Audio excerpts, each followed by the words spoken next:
오늘 우리가 노선이라는 걸 한번 생각해 보려고 그래요. 노선이라는 게 뭐냐면 개인이나 어떤 조직, 단체가 특정한 목적을 달성하기 위해서 세우는 행동 지침을 이제 노선이다 이렇게 표현해요. 그래서 국가가 가지고 있는 목표는 뭐예요? 국민들을 잘 살게 해주는 거예요. 그죠?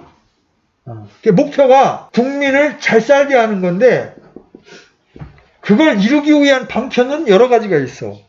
그래서 어느 국가는 자본주의의 노선을 선택하고 또 어떤 국가는 사회주의를 선택하기도 합니다. 그래서 자본주의 국가에서는 또 자본주의의 약점이 드러나면 사회주의의 노선의 일부를 채택하기도 하고 또 사회주의에서는 계속 우리가 이렇게 하니까 사람들이 동기부여가 안 되네? 그래서 이제 중국과 같은 데는 비록 공산주의지만 자본주의의 일부의 특성을 또 이렇게 해서 이제 노선에 수정을 가하기도 합니다. 근데 이제 성경에도 도도히 흐르는 두 개의 노선이 있습니다. 하나님께서 이제 에덴 동산을 창설하시고 에덴 동산의 중앙에 두 개의 나무를 두시죠. 그죠? 두 개의 나무를 두는데 그 나무 중 하나는 생명나무고 또 하나는 선악을 알게 하는 지식의 나무예요. 이 결론부터 먼저 말하면 생명나무는 철저하게 이 생명나무의 원칙은 의존입니다. 의존. 반면에 지식의 나무의 원칙은 이건 독립이에요. 하나님께서 사람을 창조하셨을 때 사람은 하나님을 의지해서 살도록 창조되었어요.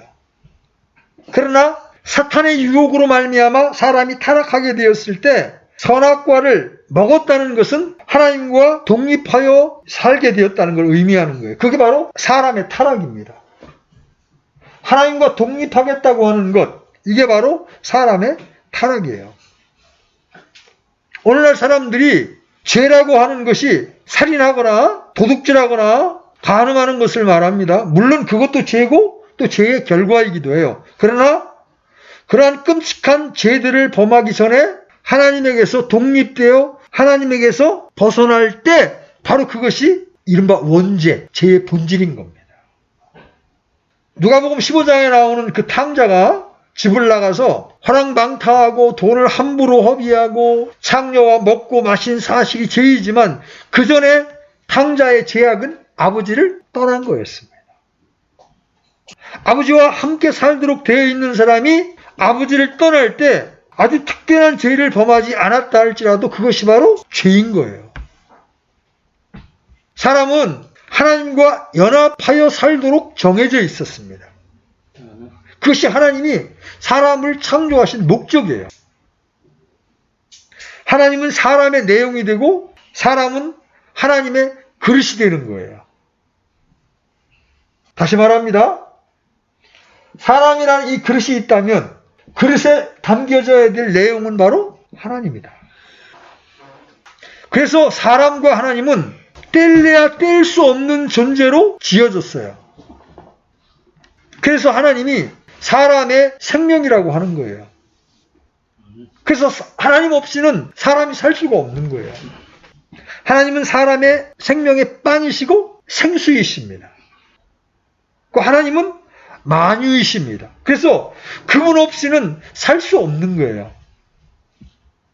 타락한 인간은 지금 그걸 볼 수가 없는 거예요. 지각이 어두워져서 소경이 되었기 때문에 내가 하나님으로 말미암아 창조되었고 하나님에 의하여 살고 있다는 것을 알지 못합니다.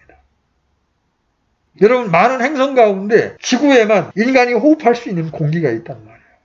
하나님 이걸 또 5분만 빼버리시면 어떻게 될까? 사람은 다 죽습니다. 우리가 벌써 이제 선선함을 느끼잖아요. 가을이 왔다고. 그게 여름과 비교해서 이 해가 떠 있는 시간이 불과 1시간 정도밖에 차이가 안 나는데도 덥다 해서 이제 서늘하다는 느낌을 받는다고. 근데 하나님이 만약에 햇빛을 내려주시지 않으면 어떻게 될까? 한 2, 3일만 통째로 햇빛을 안 내려주시면 이 지구가 어떻게 될까? 얼어버리는 거예요. 그래서 사람들이 인식하지 못하지만 우리는 하나님에 의해 살아가고 있는 거예요. 문제는 타락한 죄인은 그 사실을 알지 못한다는 거예요. 하나님이 있긴 어딨냐? 인간의 노력으로, 인간의 문명의 발달로 지금까지 왔지. 이게 이제 인본주의인 거예요. 그래서 우리가 생명나무를 볼 때 그것은 바로 의존의 의지를 나타내는 거예요. 사람은 하나님을 의지해서 살 수밖에 없다는 것을 보여주는 겁니다. 반면에 이 선악과는 너는 하나님을 떠나서도 살 수 있다. 너 혼자도 잘 살 수 있다. 이렇게 너 스스로도 살 수 있다고 말해주는 거예요. 사람들은 그까짓 그 선악과 그 열매 안에 따먹은 게 뭐가 그렇게 큰 죄길래 온 인류가 멸망 안에 놓이게 되었느냐 이렇게 생각을 합니다. 쉽게 생각을 하죠. 그냥 과일나무 열매 하나 따먹은 걸로 생각을 합니다. 그러나 그 중요성은 너무나 큰 거예요. 왜? 하나님으로부터의 독립선언이거든요. 하나님 없어도 우리 살 수 있다는 거예요. 이게 인간의 타락의 근본 원인입니다. 결국 거짓의 아비 사탄이 인간에게 찾아와서 속삭이죠. 마치 그걸 따먹으면 더 자기에게 풍요로움이 올 것처럼, 눈이 밝아져서 신들처럼 될 것처럼 꼬드깁니다. 그래서 그 속삭임을 받아들였을 때 인간은 타락했죠. 결국은 그것은 불순종이었죠. 하나님께 따먹지 말라고 한 말씀을 순종하지 않은 거였습니다. 하나님께서는 이미 인간에게 말씀하셨어요. 내가 이 나무를 먹는 날에는 반드시 죽으리라. 그러나 사람이 하나님의 말씀을 의심하고 결국 거역해서 선악을 알게 하는 나무의 열매를 먹은 결과 사람은 스스로 무언가를 할 줄 알게 됐어요. 사람은 원래 선악을 분별하는 것을 할 수 없습니다. 오직 하나님을 통해서 하나님으로 말미암아 하나님의 생명을 얻음으로 하나님의 의지에서 선악을 분별하고 모든 것을 할 수 있는 거예요. 이것이 명철이라고 그러는 거예요. 성경에서 말하는 명철은 바로 하나님을 의지해서 선악을 구별하는 걸 명철이라고 말하는 거예요. 그러나 아담의 타락으로 사람은 스스로 선악을 분간할 줄 아는, 사실은 분명하게 선악을 분별하지도 못하면서도 스스로 선악을 분별할 줄 아는 것처럼 독립적인 사람이 된 거죠. 그래서 오늘날 죄악은 그리스도 그분을 떠나서 그분을 의지하지 않고 그분과 연합하지 않고 스스로 모든 것을 하는 겁니다. 그것이 심지어 옳게 보이는 것이라 할지라도 선한 것이라 할지라도 그리스도를 떠나서 하는 것이 바로 죄예요. 우리가 모든 것을 그리스도를 의지하여 그리스도로 말미암아 그리스도로 인하여 생활할 때 그것이 바로 그리스도로 사는 것이요 그리스도를 생명으로 삼는 것입니다. 신자가 그리스도의 몸의 지체로서 결합되어야 하는 이유가 바로 여기에 있는 거예요. 그래서 창세기 2장에 두 나무가 있을 뿐 아니라 두 흐름이 있는 거예요. 결국 이 두 나무 중 하나는 생명의 노선에서 나온 생명의 줄기가 되어서 물줄기처럼 흐르게 되었고 하나는 지식의 노선에서 나온 사람의 흐름을 발생시킵니다. 두 가지 노선, 두 가지의 흐름이 된 거예요. 그래서 우리는 이 두 흐름을 잘 보아야 합니다. 그리고 우리는 마땅히 오늘 이 시대에 생명의 노선 안에 있는 사람들이 되어야 합니다. 그럴 때 우리는 하나님의 영원한 목적을 이룰 수가 있는 거예요. 그러므로 오늘 우리가 구하는 것은 끝까지 이 생명의 노선, 생명의 길을 가는 겁니다. 이제 아담의 후손인 두 사람에게서 우리는 생명의 노선과 지식의 노선을 발견합니다. 아담이 타락한 이후에 카인과 아벨을 낳게 됐죠. 그래서 아담의 자손으로부터도 우리는 선악과의 노선과 생명나무의 노선을 보게 되는 거예요. 카인은 선악과의 노선입니다. 그러나 그의 동생 아벨은 생명의 노선이에요. 카인은 하나님께 제사를 드리되 자기가 농사지은 소산을 가지고 하나님께 제사를 드렸습니다. 그러나 아벨은 양치는 자였고 양을 잡아서 하나님께 그 기름을 드렸습니다. 그때 하나님은 카인의 제사는 연락하지 않으셨고 아벨의 제사만 연락하셨습니다. 그때 제사를 연락받지 못한 카인은 안색이 변합니다. 분했죠. 이해가 안 되는 거예요. 아니 내가 1년 내내 땀 흘려가지고 지은 수고해서 지은 농산물은 하나님이 안 받으시고 양 한 마리 끌어다가 잡아서 그 기름 드린 아벨의 제물을 받는다고? 결국 그는 분한 나머지 자기 동생을 들판으로 불러내서 돌로 찍어 죽입니다. 최초의 살인이 예배 드린 다음에 일어나는 거예요. 자기 예배가 연락되지 않은 사람이 예배가 연락된 사람이 미워서 질투를 해서 죽이는 일이 일어납니다. 아벨은 하나님의 말씀을 알았고 하나님의 계시에 따라서 스스로 자기 종교를 만들지 않았어요. 스스로 자기의 길을 가지 않았습니다. 어쩌면 아벨은 아버지로부터 인간의 모든 타락의 과정을 들었을 겁니다. 그러므로 그는 타락한 사람으로서는 스스로 하나님 앞에 갈 수 없다는 것을 알았어요. 죄인은 반드시 죽어야 하고 피가 없이는 하나님께 갈 수 없다는 것을 알았습니다. 그러므로 그는 즐거이 양치는 자가 되었을 거예요. 당시에는 양을, 잘 봐. 당시에 양을 식용으로 키우지 않았어요. 왜냐하면 그때에는 아직 동물을 잡아먹지 않을 때였기 때문입니다. 식물만이 사람이 먹는 음식이었어요. 그러므로 당시에 아벨이 양을 친 것은 털을 얻고 하나님께 제물을 드리기 위한 것이었습니다. 하나님께 가기 위해서 그는 반드시 양을 잡아서 그 피로 덮음을 입고 그리고 피를 의지하여 나갈 수밖에 없다고 생각했을 거예요. 그런 고로 하나님은 아벨의 희생물을 기꺼이 연락하셨습니다.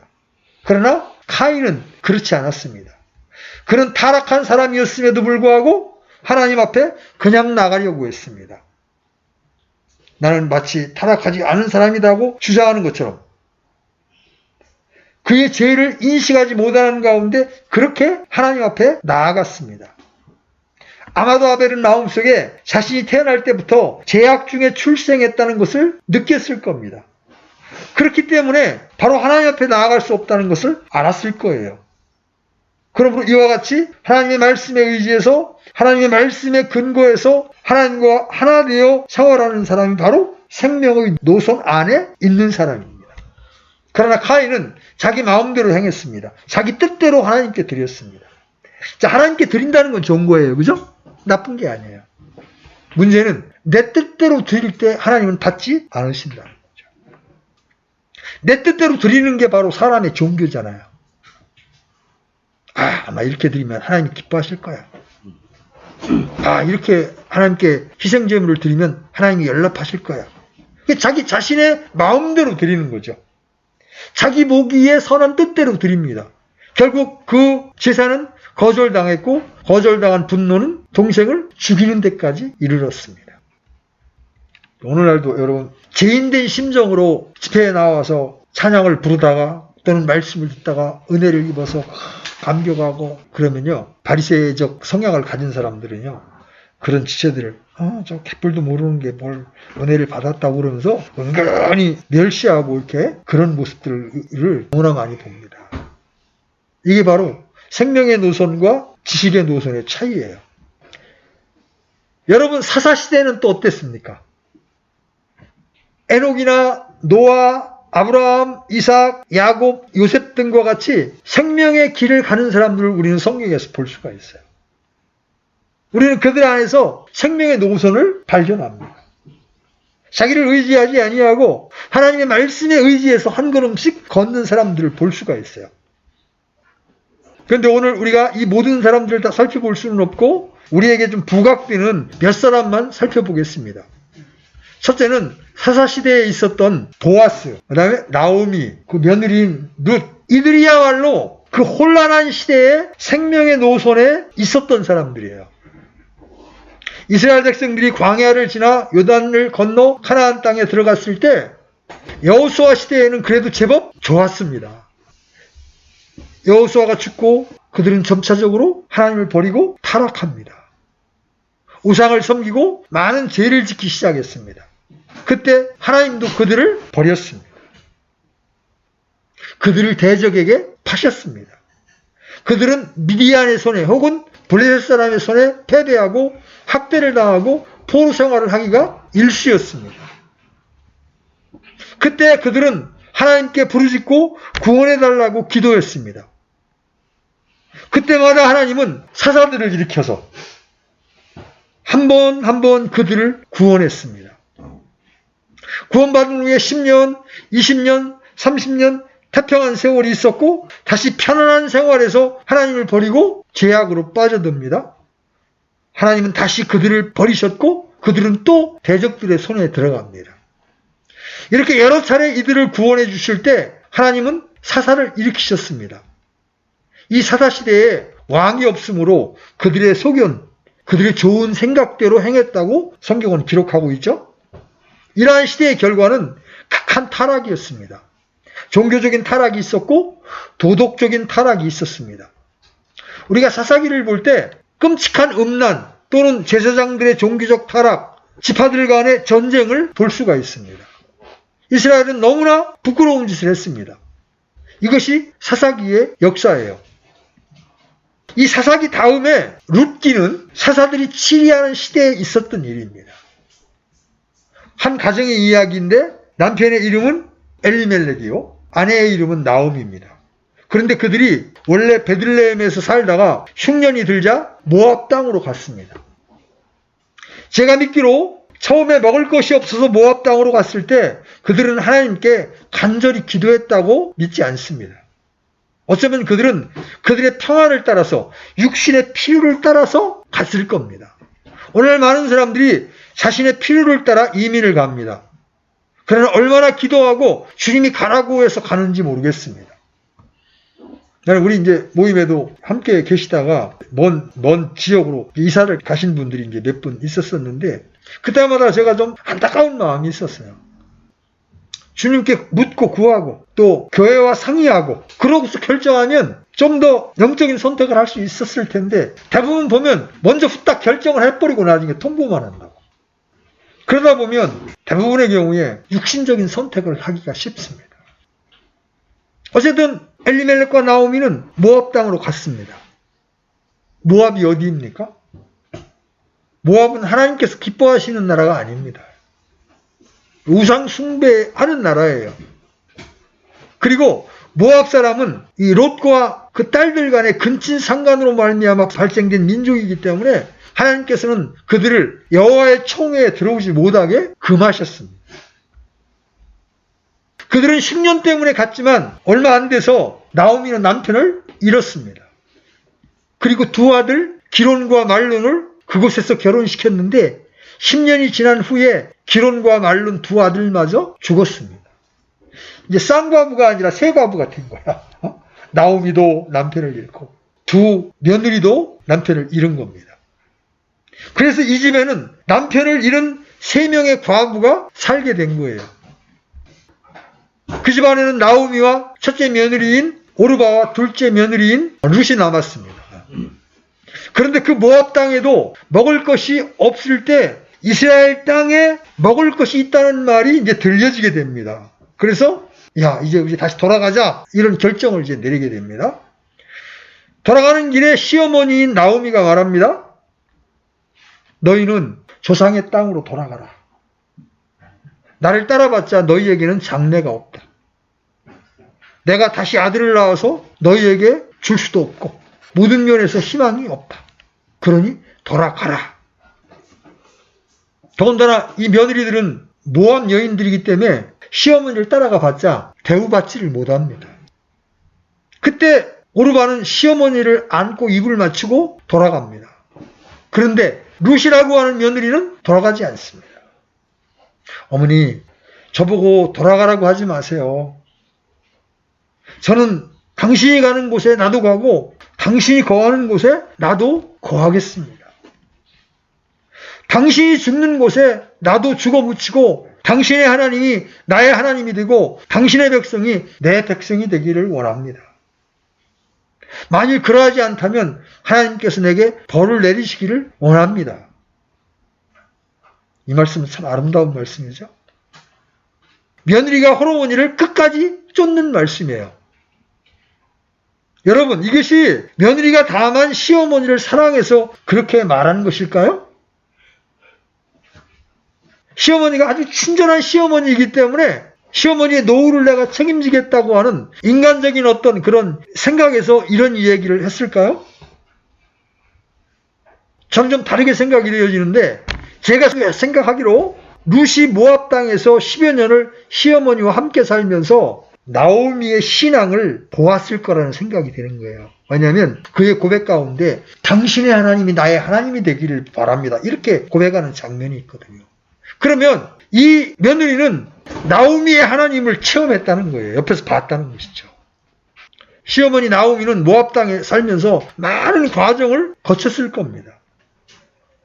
육신적인 남편을 따라서 모압 땅으로 오기는 했지만 그 선택과 그 말과 행동에는 그 시아버지와 다른 어떤 영적인 모습을 보여주었을 것이라고 생각이 드는 거예요.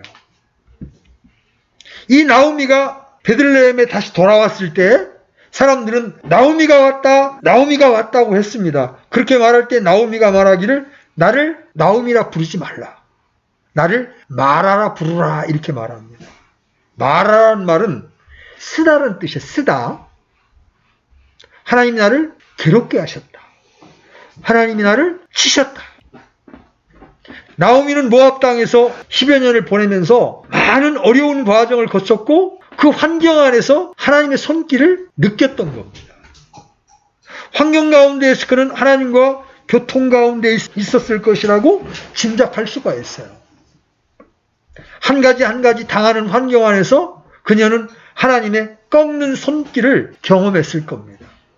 그녀는 거기서 반항하지 않았고 또 원망하지 않았고 어쩌면 하나님께 간절히 기도하고 눈물을 흘렸을 겁니다. 우리도 인생을 살다 보면 겪는 고통이 너무 힘드니까 하나님을 원망하고 하나님께 반항하고 싶은 생각이 들 때가 일어납니다.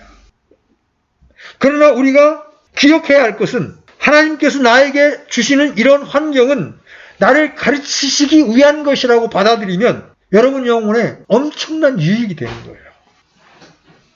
하나님, 제가 많은 면에서 잘못되었습니다.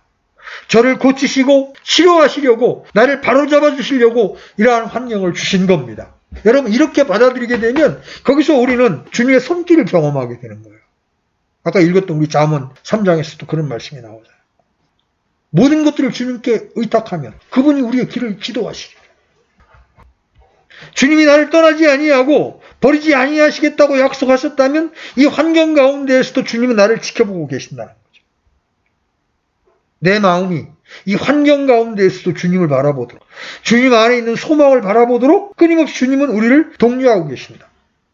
근데 그건 내가 믿음을 발휘해야만 가능한 거잖아요.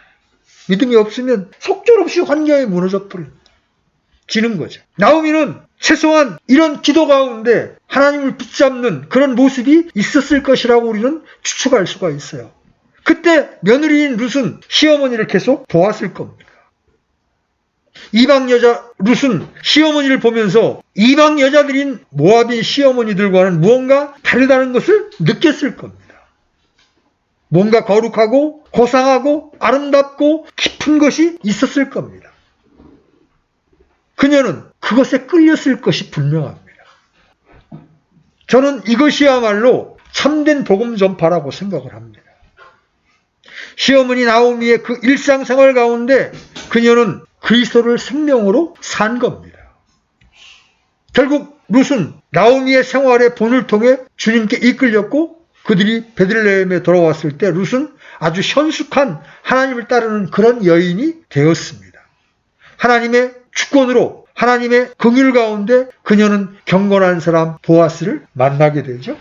결국 보아스와 결혼함으로써 그 후손 가운데 다윗 왕이 태어나게 됩니다. 생명의 노선을 걷게 될 때 모압 여인조차도 예수 그리스도께서 오시는 그 혈통을 잇는데 기여하는 여인이 된 거죠. 여러분 왕들 가운데에서도 이스라엘의 초대 왕인 사울과 그 뒤를 이었던 다윗 왕이 철저하게 대비되죠. 사울은 철저하게 지식의 노선을 따랐던 사람이고 다윗은 생명의 노선을 따랐던 사람이에요. 사울이 왜 왕위가 폐업이 됩니까? 그는 하나님을 의지하지 않았습니다. 철저하게 자신을 의지했습니다. 반면에 다윗은 비록 그가 인생 가운데 범죄한 것도 있지만 철저하게 하나님을 신뢰했어요.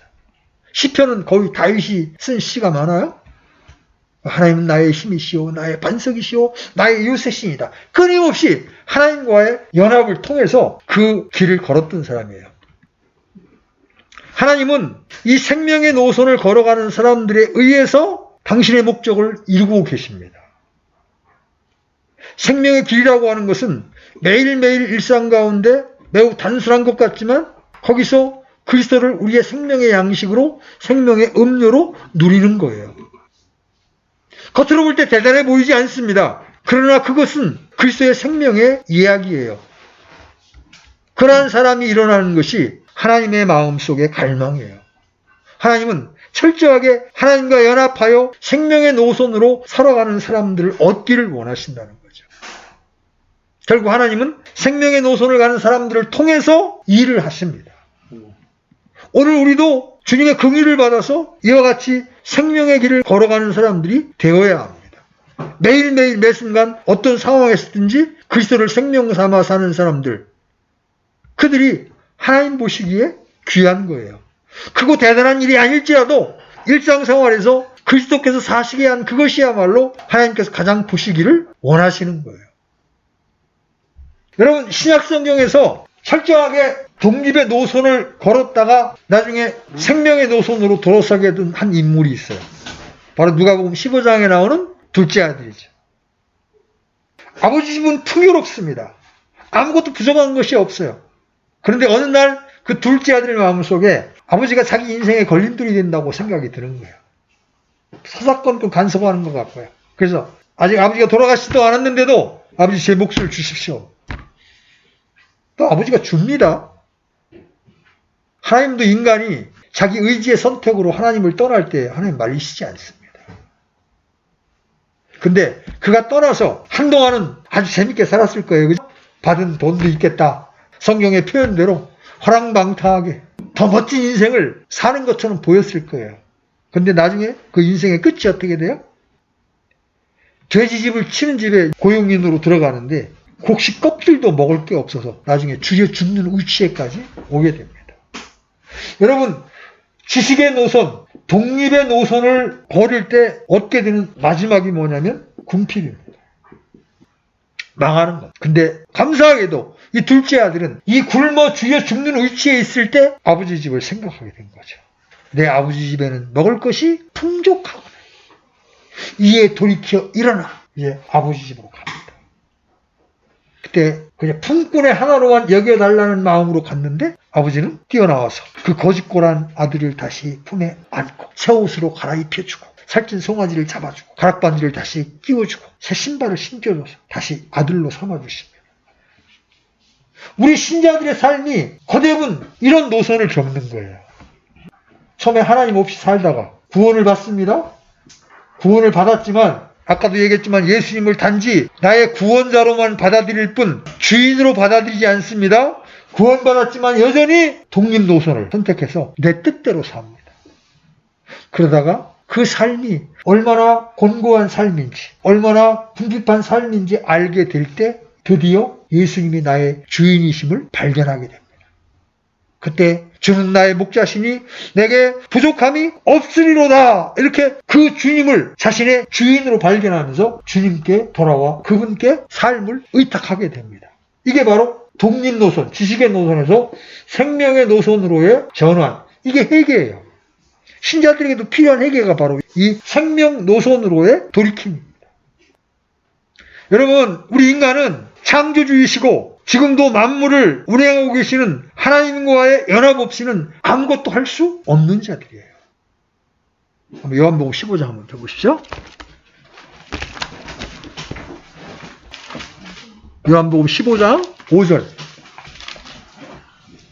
자, 같이 한번 읽어보겠습니다. 시작. 나는 포도나무요 너희는 가지니라. 사람이 내 안에 거하고 내가 그 안에 거하면 바로 그 사람은 많은 열매를 만나니 나 없이는 너희가 아무것도 할 수 없느니라. 주님 자신도 요한복음에서 끊임없이 나는 나 스스로 아무것도 할 수 없느니라 이렇게 계속 말씀하셨습니다. 예수님에게도 누가 필요한 거예요? 하나님이 필요한 거예요. 아버지가 필요한 거예요. 동시에 우리는 예수님 없이는 아무것도 할 수 없는 존재들이에요. 물론 인간적으로는 여러 가지 일을 할 수 있죠. 과학을 발전시킬 수도 있고요. 사업을 크게 할 수도 있고요. 육체적인 어떤 능력을 극대화해서 정말 여러 가지 운동 경기를 할 수 있습니다. 그러나 영적으로는 예수님 없이는 우리는 아무것도 할 수 없는 자들이에요. 왜? 예수님만이 우리의 힘이시고 우리의 능력이 되시기 때문에 그래요. 그래서 예수님은 포도나무와 가지의 관계를 말씀하시면서 나 없이는 너희가 아무것도 할 수 없느니라. 그러니까 철저하게 우리는 생명의 노선 위에 설 때에만 우리가 하나님께서 기뻐하시는 열매들을 산출해낼 수가 있다는 것이죠. 오늘날 안타깝게도 이 킹제임스 번역 안에 지식의 노선이 너무나 승합니다. 많은 교리적인 지식으로 믿음을 대체하려고 해요. 그러다 보니까 킹제임스 번역 안에 많은 분열이 있고 다툼이 있어요. 왜? 지식의 노선을 붙잡고 있기 때문에 그렇습니다. 생명의 노선을 붙잡고 생명이신 주님과 연합되어 있으면 그리스도의 몸의 지체가 하나인데 하나 안에 분열이 일어날 요소를 극도로 경계하고 제어할 거 아니겠습니까? 그게 안 되고 있는 거예요.